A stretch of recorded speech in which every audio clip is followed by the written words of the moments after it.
বসন্ত আসার সাথে সাথে চারিদিকেই কেমন যেন বিয়ের মরশুম চলছে। এই যে মানে বিয়ের চারিদিকেই কেমন বিয়ের ধুম লেগে চলেছে। আর বিয়ে মানেই কিন্তু অনেক অনেক হাসি মজা আনন্দ, আবার সুন্দর সুন্দর সাজগোজ, খাওয়া দাওয়া। খাওয়া দাওয়ায় আমার খুব একটা রসিকতা নেই, মানে আমিও তো খাওয়ার রসিক নই, তবে সাজগোজটা ভালোই লাগে। মানে বিয়ে আসা তো একটা বাহানা, সাজগোজটাই আসল। আর কোনো বিয়েবাড়ির ইনভিটেশন পেলে এর জন্যই কিন্তু আর পিছু পা হই না, কারণ কি একটা কন্টেন্ট হয়ে যায়।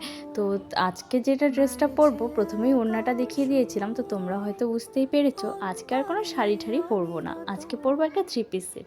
এই থ্রি পিস সেটের যে পিসটা রয়েছে সেটা কিন্তু আমি মেসো থেকে অর্ডার করে রেখেছিলাম অনেক দিন আগে, আর ভাইও বানিয়ে দিয়েছিল আমাকে বেশ অনেক দিন আগেই। মানে পুজোয় পরবো বলে কথা ছিল, কিন্তু পরা হয়ে ওঠেনি, তো এবার বিয়েবাড়ির সূত্রে পরে নিচ্ছিলাম। আসলে হ্যাঁ, কার বিয়ে বলাই হয়নি, আমার ভাইয়ের বান্ধবীর বিয়ে, সেখানেই যাবো। তো কেমন লাগছে জানিও। ব্যথা বাড়তে কেন দাও, যদি ভালোবাসো আমায় মুক্তি দাও, যদি